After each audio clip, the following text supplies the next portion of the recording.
Welcome back, everybody, to the deep dive. Today, we're getting into something I think is really cool, industrial home design. Oh, yeah? Now, I know what you might be thinking, lots of concrete, exposed pipes, maybe a little too much like a factory, Right. but trust me, there's so much more to it. Yeah?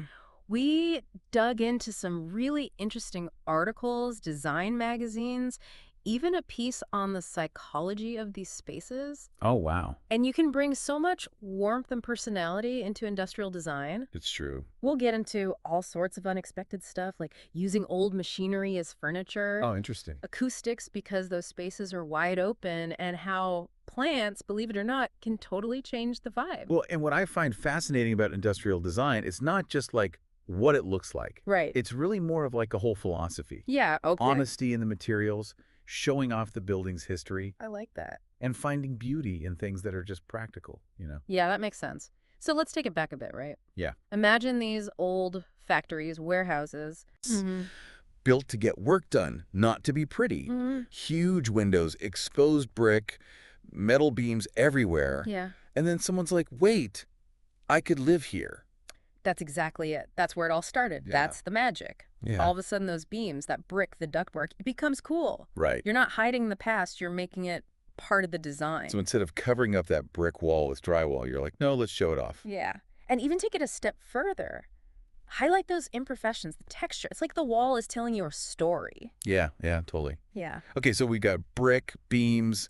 What else is like the industrial look? Well, you can't forget the space, right? Okay, Like yeah. a signature of the style.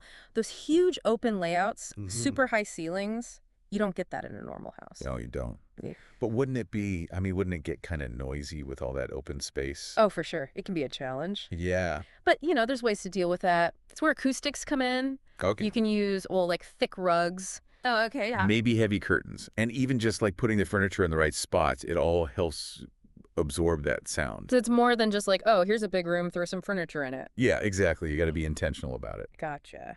Okay, so what about the colors?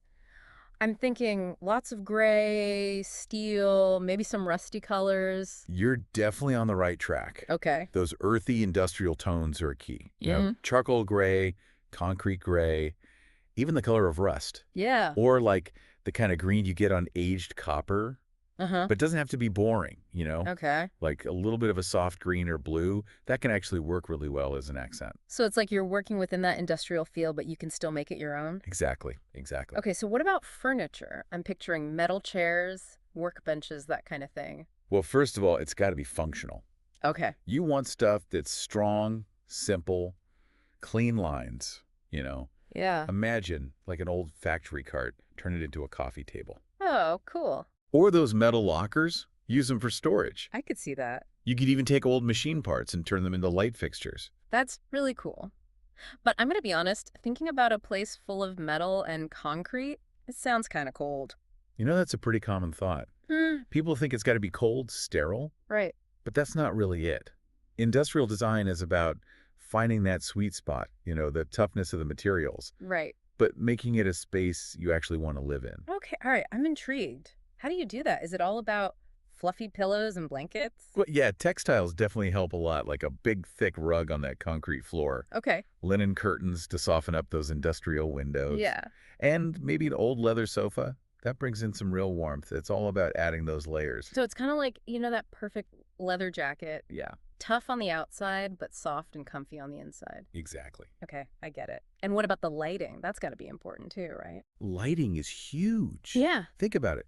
Just a bare bulb hanging on a chain, that's not the vibe we're going for. No, definitely not. So what kind of lighting actually works? You want to create this warm, inviting glow. Those Edison bulbs, that warm amber light? Yeah. Or even LEDs that are made to look like that. Okay. And the fixtures themselves, like you can have a cool factory lamp, but soften it up. Right. Maybe put a fabric liner inside the shade so the light isn't so harsh.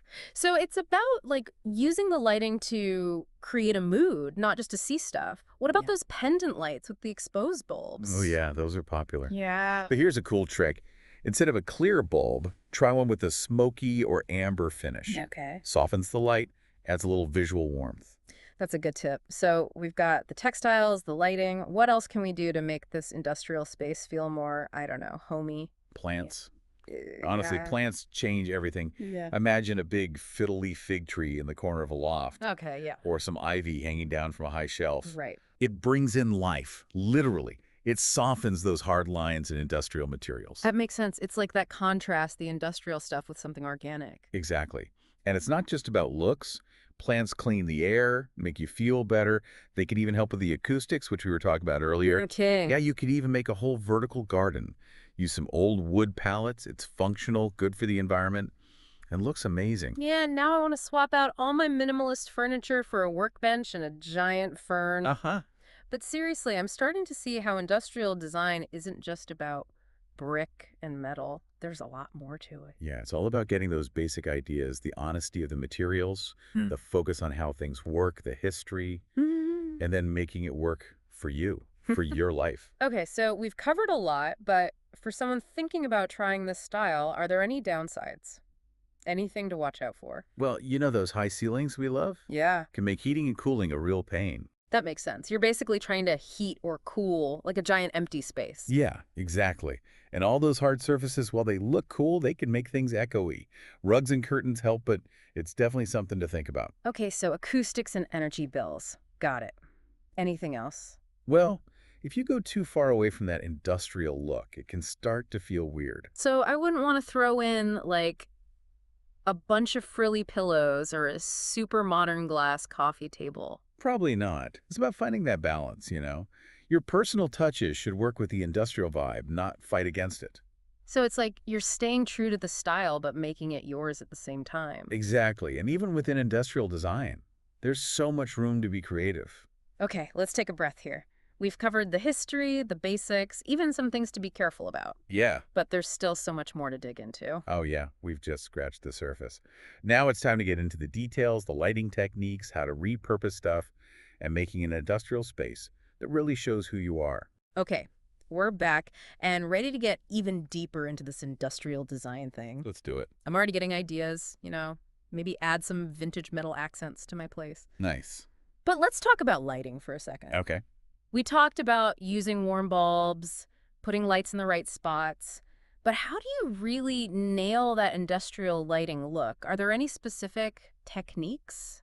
Well, one thing you can do is play with contrast. Okay. You've got these like hard industrial materials, the brick, the metal beams, Right. but then you pair that with softer, more delicate lighting.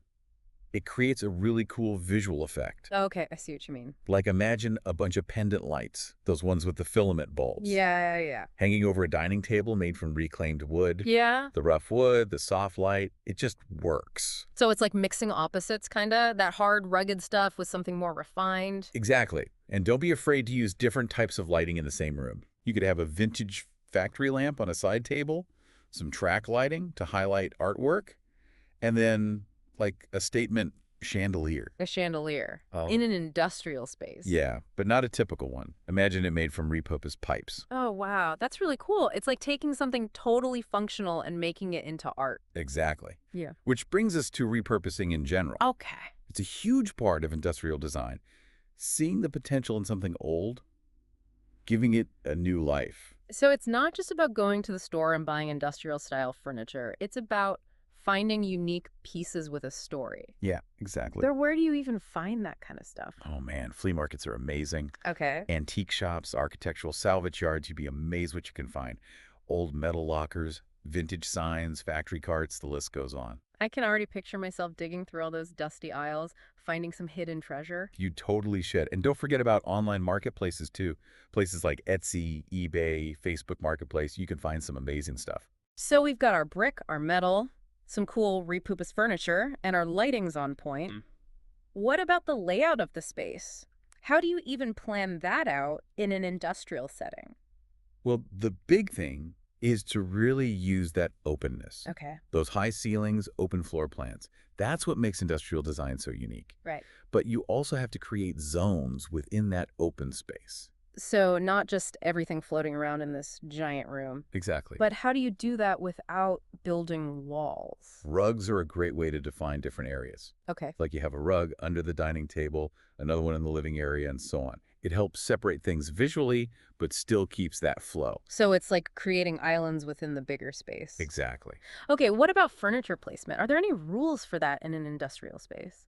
It's all about creating those spaces where people can hang out and talk. Industrial spaces are social spaces. So you Hmm. want to arrange the furniture in a way that encourages that. For example, you could put a sofa and a couple of armchairs around a coffee table made from a vintage trunk. Okay. Or you could create a cozy reading nook with a comfy armchair, a floor lamp, and a stack of old books. So you're creating those little pockets of intimacy within the bigger, more open space. Hmm. That makes sense.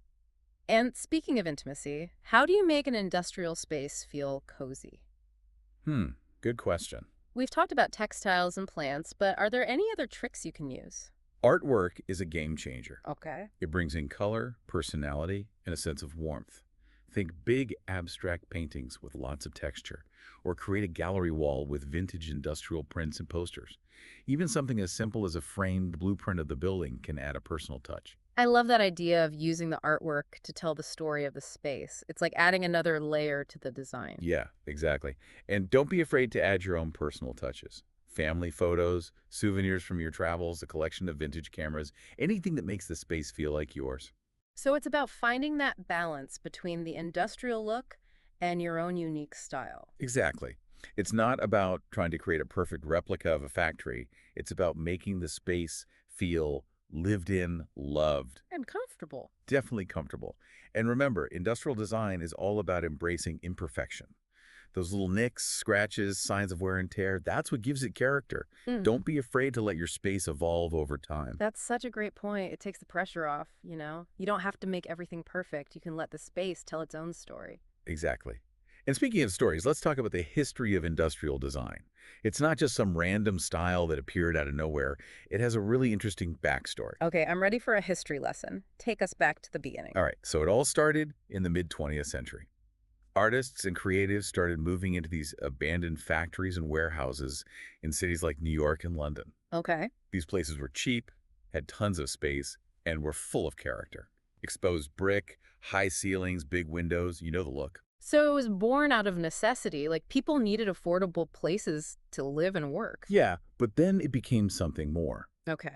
These artists and creatives, they saw the beauty in the raw, functional elements of these industrial spaces, and they started using them in their designs. So they weren't just living in these spaces, they were celebrating them, showing off their history and their practicality. Exactly. And over time, this look started to spread beyond just the artists. It made its way into the mainstream. And now it's everywhere. It's so cool to see how a style that started out of necessity became so popular. And it's still evolving. We're seeing new takes on industrial design all the time. Mm, Designers are finding new ways to mix the raw with the refined, the old with the new. that's awesome. Okay, we've talked about a lot. Lighting techniques, repurposing, the history of the style, how to personalize an industrial space. But I'm curious, what are some of the biggest mistakes people make when they try to pull off this look? Hmm. One of the biggest ones is going overboard with the industrial stuff. Mm. They end up with a space that feels more like a movie set than a home. Like a post-apocalyptic movie or something. Yeah, I get it. So it's about finding that balance, showing off the industrial elements, but still making it a place you actually want to live in. Exactly. Use those elements strategically as Mhm. accents. Don't just cram in as much industrial stuff as you can. Less is more, right? Exactly. Okay, so moderation is key. What other mistakes should we avoid? Another common one is forgetting to add warmth and personality. They end up with a space that feels cold, sterile, uninviting, like a doctor's office. Right, right. We've talked about ways to add warmth, but it's easy to forget when you're focused on finding the perfect industrial pieces. Totally. You gotta remember, industrial design isn't just about the hard, edgy stuff. It's about creating a space that feels balanced, welcoming, and like it's really you, Hugh. Okay, so we've covered what not to do. Now let's talk about how to actually make this style work in our own homes. Where do we even start? Well, first, take a look at your space. What do you already have to work with? Exposed brick walls, Hmm. high ceilings, big windows. Those are all great starting points for an industrial look. So work with what you've got. Don't try to force it if it doesn't fit the space. Exactly. But even if you don't have those obvious industrial features, you can still create the vibe. Okay, You can add things like faux brick paneling, install exposed ductwork, even use paint or wallpaper that looks like concrete. So you can create the illusion of industrial elements if you need to. That's good to Yeah. know. Okay, what about furniture? How do you pick pieces that fit the style? When you're looking at furniture, think raw materials. Wood, metal, leather, simple designs, clean lines, minimal fuss. And think about how you'll actually use it, not just how it looks. Function over form, got it. I bet vintage and repurposed furniture is perfect for this, right? Absolutely. Flea markets, antique shops, even salvage yards are gold mines for industrial style furniture. Oh, yeah, we talked about that. I love that idea of giving old things a new life.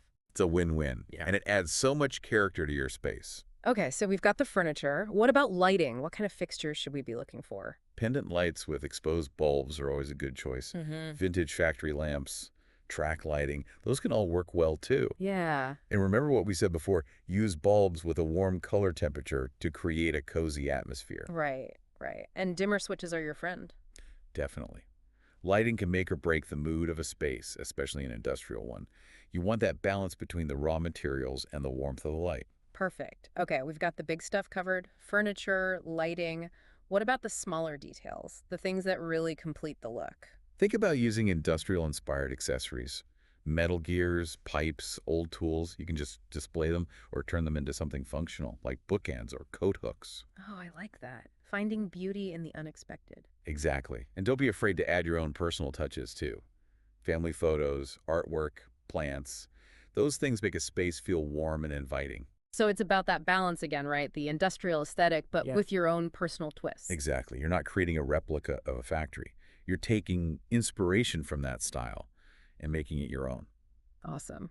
Well, we've covered a ton in this deep dive. The history, the basics of industrial design, even how to find unique pieces and avoid common mistakes. It's been fun. It really has. But before we wrap things up, let's look ahead a bit. What do you think the future holds for industrial design? Where do you see this style going? That's a great question.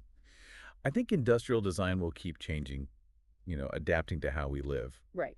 Like with sustainability being so important now, I think we'll see even more reclaimed and recycled materials used in industrial design. Makes sense. Repurposing is already a big part of it. Exactly. And I think we'll see people wanting even more personalization in their spaces. Okay. They want their homes to reflect who they are. So I think we'll see a lot more unique and eclectic interpretations of industrial design. So it's not about following a strict set of rules.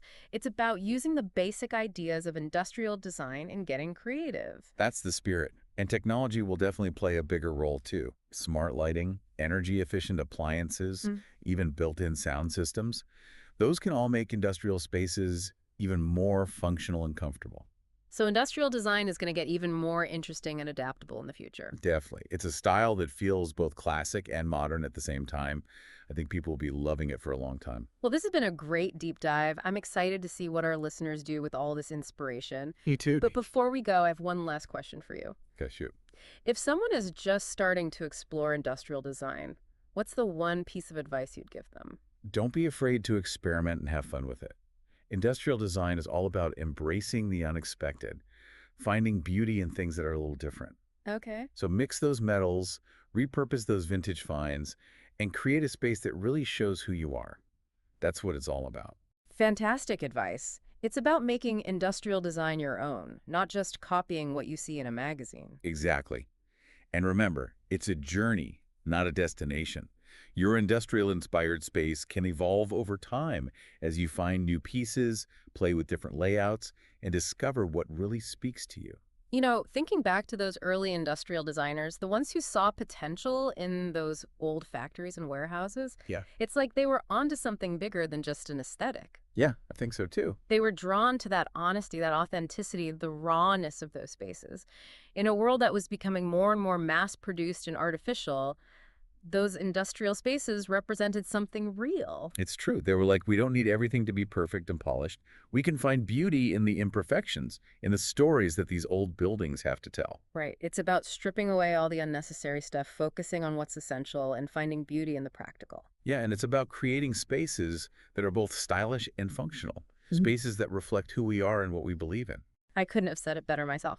Well, I think it's time to wrap up our deep dive into the world of industrial design. It's been a pleasure. It really has. And to our listeners, we hope you found this deep dive insightful and inspiring. Remember, when it comes to industrial design, the most important thing is to have fun, experiment, and create a space that truly feels like your own. Until next time, keep diving deep. Yeah, it's true. It's like they were saying, hey, we don't need everything to be perfect and polished. We can find beauty in the imperfections. Right, in the stories that these old buildings have to tell. Exactly. It's about stripping away all the unnecessary stuff, focusing on what's essential, finding beauty in the practical things. Yeah, and creating spaces that work for us but also look good. Mhm. Spaces that show a little bit of who we are, No, what we care about. totally. I think it's time to wrap up our deep dive into industrial design. It's Mhm. been awesome exploring all this with you. It really has. To everyone listening, we hope this has given you some ideas and got you excited about industrial design. The most important thing is to have fun, try things out, and create a space that feels like you. Until next time, keep diving deep.